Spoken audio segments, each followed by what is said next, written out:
아쿠다가와 류노스케. 진실은 언제나 덤불 속에 있다.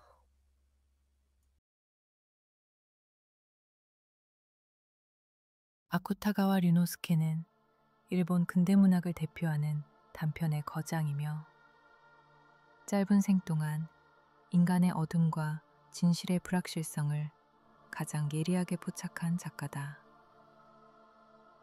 그의 문학 세계는 폐허, 비, 흔들리는 도덕, 그리고 무너지는 진실이라는 키워드로 요약된다. 오늘은 라쇼몬과 덤불 속을 중심으로 아쿠타가와가 바라본 세계의 그녀를 함께 살펴보자. 1장 라쇼몬, 폐허 속에 드러나는 인간의 본성. 1915년 23세의 아쿠타가와는 라쇼몽을 발표했다. 작품의 무대가 되는 라쇼몽은 실제로 존재했던 교토의 상문이지만 아쿠타가와에게 그것은 도덕적 질서가 붕괴된 세계의 상징이었다. 폭우 속 상문 아래 청년은 시체의 머리카락을 뽑아 생계를 유지하는 노파를 만난다. 그는 처음엔 노파를 비난하지만 곧 그녀의 논리 속에서 자신의 도덕 또한 부서지고 있음을 깨닫는다. 노파의 어쩔 수 없는 처지를 이해한 남자는 자신도 굶어 죽을 형편인 것을 이해할 것이라며 노파의 옷을 벗겨 빼앗아간다. 비참한 상황 속에서 서로 빼앗고 빼앗기는 인간의 추악한 모습을 그린 작품 라쇼몽은 말한다. 도덕은 상황 앞에서 얼마나 쉽게 무너질 수 있는가. 상문이 흔들리던 등불은 사실 모두 이기적인 우리의 내면을 비추고 있었다. 2장 덤불 속. 진실은 언제나 갈라진 목소리들 속에. 1922년에 발표된 덤불 속은 아쿠타가와 문학의 정점으로 평가된다. 한 살인 사건을 두고 여러 인물이 각자 다른 증언을 내놓는다. 누구도 거짓말을 하는 것처럼 보이지 않지만 그들의 말은 서로 모순되며 사실의 윤곽은 끝내 드러나지 않는다. 아쿠타가와는 이 작품을 통해 진실은 하나가 아니라 각자의 입안에서 구성된다라는 혁명적 시선을 제시했다. 이 구조는 오늘날 라쇼몽 효과라는 이름으로 심리학, 법학, 사회과학에서 널리 사용되고 있다. 혹은 하나의 사건을 보는 관점에 따라 다르게 묘사하는 서술이라는 의미로 라쇼몽 기법이라고도 한다. 인간의 기억과 경험이 너무 주관적이어서 진실 규명이 어렵다는 것을 보여주는 서술 기법이다. 그런데 흥미로운 사실이 있다. 아쿠타가와는 라쇼몽 효과의 원작자지만 정작 세계가 그의 이름을 처음 크게 알게 된 계기는 그의 작품보다 28년 후에 만들어진 영화 라쇼몽이었다. 1950년 구로사와 아키라의 영화 라쇼몽이 베네치아 국제영화제에서 황금 사자상을 수상하며 세계적인 센세이션을 일으켰다. 당시 일본 영화는 서구에서 거의 알려지지 않은 시기였기에 라쇼몽의 수상은 동양 영화의 발견이라는 제목으로 각종 매체에 보도되었다. 하지만 영화 라쇼몽은 아이러니하게도 소설 라쇼몽의 배경과 분위기, 그리고 덤불 속의 진실 붕괴 구조, 이 두 작품을 결합해 만든 영화였다. 즉, 세계는 구로사와의 영화를 통해 라쇼몽을 알게 되었지만 그 기저에는 아쿠타가와의 두 개의 단편이 자리하고 있었다. 아쿠타가와 본인은 이미 35세에 세상을 떠난 뒤였기에 영화가 만들어지는 장면을 보지 못했다. 그러나 그의 문학이 던진 질문, 진실은 어디에 있는가? 이 질문은 영화의 언어를 통해 더 큰 세계로 확장되었다. 그렇게 덤불 속은 문학을 넘어 영화사와 문화사 전체를 흔드는 하나의 사상적 토대가 되었다. 3장. 아쿠타가와와 까미에, 두 천재의 다른 그림자. 아쿠타가와의 문학은 인간 내부의 불안에서 출발한다. 그는 말년에 내 안에서 나를 잡아먹는 또 다른 내가 있다 라고 썼다. 그의 시선은 외부 세계의 무질서보다 더 근원적인 내면의 균열에 있었다. 그에게 세계란 이미 부서져 있는 구조였고, 문제는 그 파편들이 그의 내면 깊숙이 박혀 있다는 사실이었다. 반면 같은 시대를 살아간 알베르 까메는 인간이 마주해야 하는 부조리를 외부 세계에서 먼저 발견한 사람이었다. 그는 이방인에서 인간과 세계 사이의 단절을, 시지프 신화에서 끝없이 굴러떨어지는 돌을, 그리고 페스트에서 공동체 전체가 겪는 재난을 그렸다. 까미에게 부조리는 세계의 현상이며 인간의 사명은 그 부조리에 저항하며 살아가는 일이었다. 그는 그럼에도 살아가야 한다는 조용한 반항의 윤리를 말했고, 그 윤리는 결국 인간이 자신의 삶을 선택하는 방식이었다. 그러나 아쿠타가와에게 삶은 극복해야 할 외부가 아니라 이미 내부에서 균열이 시작된 세계였다.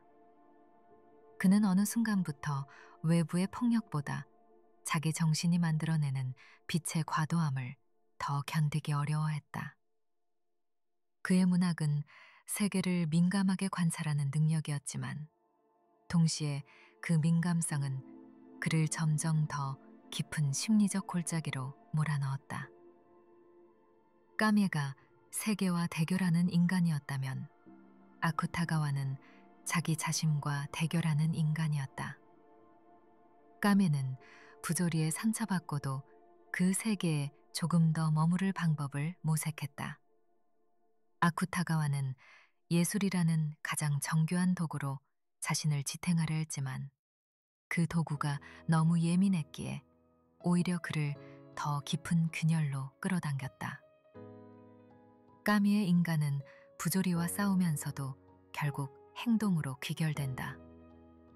그는 인간이란 행동하는 존재이며 그 행동 속에서 의미가 발생한다고 믿었다. 반면 아쿠타가와에게 예술은 현실을 초월하기 위한 도구가 아니라 현실을 너무 선명하게 바라보게 만드는 확대경이었다. 예술은 그에게 위로가 아니라 또 하나의 짐이었다. 눈을 감아야 할 때 오히려 더 눈을 크게 뜨게 하는 빛이었다. 그래서 두 사람의 부조리는 닮았지만 그 무게가 달랐다. 까미의 부조리는 세상 속에서 길을 찾는 인간의 고독이었고, 아쿠타가와의 부조리는 자기 내부에서 일어나는 해체를 막지 못하는 인간의 고독이었다. 우리가 까미를 읽을 때는 세상은 왜 이토록 부조리한가? 라는 질문을 떠올리게 되고, 아쿠타가와를 읽을 때는 나는 왜 나 자신을 감당할 수 없는가? 라는 질문을 맞닥뜨리게 된다. 바로 이 지점에서 두 천재의 그림자는 갈라진다. 까미는 세계와 대결했고, 아쿠타가와는 자신과 대결했다. 그리고 그 싸움은 어느 쪽이 더 고통스러운가를 비교할 수 없는 전혀 다른 종류의 투쟁이었다. 4장. 아쿠타가와의 명확한 불안과 내부 붕괴. 1927년 35세의 아쿠타가와는 약물을 통해 생을 마감했다. 그가 남긴 유서에는 단 한 문장이 적혀 있었다. 명확한 불안. 이 말은 단순한 우울이나 공포가 아니었다. 그에게 세계는 흐릿하게 무너지는 것이 아니라 오히려 너무 선명하게 보였기 때문에 버거운 곳이었다. 보통 사람들은 현실의 모순을 흐릿하게 인식하며 살아가지만, 아쿠타가와는 그 모순의 결을 지나치게 또렷하게 감지했다. 너무 많은 것이 너무 자세히 보였던 것이다. 이 선명함은 그의 예술지상주의적 세계관과 깊게 연결된다. 예술이란 현실을 초월하는 고귀한 행위라고 믿었던 그는 문장을 통해 세계를 더 깊이, 더 정확하게 파악해야 한다고 생각했다. 하지만 그 정확함이 그를 구원하기는커녕 오히려 내면의 균열을 확대하는 칼날이 되었다. 그는 예술을 통해 자신을 구제하고자 했으나 예술은 그의 기대보다 훨씬 더 가혹한 기준을 요구했다. 아쿠타가와의 문장은 절제되어 있었지만 그 절제 자체가 그의 정신을 더욱 빡빡하게 조여왔다. 예술은 밝은 빛이었으나 그 빛은 어둠보다도 더 깊게 그를 찔렀다. 어머니의 정신질환, 천재적 예민함, 자기 내부에서 커져만 가는 균열, 그리고 시대가 주는 압력까지 더해지면서 그의 감각은 점점 한계에 다다랐다. 예를 들어 그는 당시 새롭게 대두되던 프롤레타리아 문학에 적응하지 못했고 자신의 전통적인 문화권과의 차이에서 오는 압박감에 시달렸다. 또한 당시 일본은 전쟁의 그림자와 사상적 혼란 속에 있었고 지식인들은 현실과 이상 사이에서 갈피를 잡기 어려웠다. 이 불안한 시대적 공기는 예술가인 아쿠타가와에게 특히 더 무겁게 내려앉았다. 결국 그의 죽음은 의지력의 문제가 아니었다. 세계가 너무 혼란해서가 아니라 세계가 너무 선명했기 때문에 견딜 수 없었던 한 인간의 파열이었다. 아쿠타가와의 명확한 불안은 현실을 똑바로 바라보는 것이 얼마나 고통스러울 수 있는지를 가장 극단적인 방식으로 보여준다. 5장 아쿠타가와 이후의 문학, 그리고 우리가 그를 읽는 이유. 아쿠타가와가 사라진 뒤 그가 남긴 질문은 일본 근대문학 전체에 깊은 흔적을 남겼다. 그가 제시한 도덕의 붕괴, 진실의 파편화, 인간 내면의 균열, 이 세 가지는 이후 일본 문학이 탐구해야 할 과제로 남았다.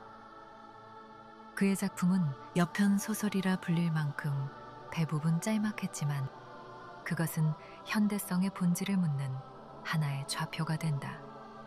오늘 우리가 아쿠타가와를 다시 읽는 이유는 그의 문학이 고전적이어서가 아니라 지금 우리의 세계가 다시 그 문제의식을 필요로 하기 때문이다. 오늘의 세계 역시 진실이 서로 다르게 말해지고 도덕은 흔들리며 정보는 넘쳐나지만 무엇이 진실인가는 오히려 더 알 수 없게 되었다. 아쿠타가와가 100년 전에 포착한 그 혼란은 지금 우리의 현실이다. 그리고 그의 통찰은 해밍웨이와도 카프카와도 연결된다. 해밍웨이는 진실을 빙산 아래 잠긴 90%라 보았고 카프카는 현실의 핵심이 늘 문턱 뒤에 숨어 있다고 생각했다. 아쿠타가와는 그보다 한 걸음 더 나아가 진실은 애초에 단일한 형태로 존재하지 않는다 라고 믿었다. 진실을 둘러싼 그의 질문은 지금도 유효하며 그가 라쇼몽 기법을 통해 강조한 메시지는 인간은 자신을 미화하는 존재라는 것이다. 결론. 진실은 덤불 속에 있고 인간은 늘 그 앞에 선다. 아쿠타가와는 요절했지만 그의 문장은 지금도 살아있다. 라쇼몽의 폐허는 우리 마음속의 어둠이며 덤불 속의 모순된 증언들은 우리가 매일 겪는 현실의 얼굴이다. 그리고 그는 말한다. 인간의 진실은 언제나 덤불 속에 있다. 오늘의 세계문학 기행 아쿠타가와 류노스케. 짧았던 하지만 깊이 있던 하나의 생을 함께 지나왔다.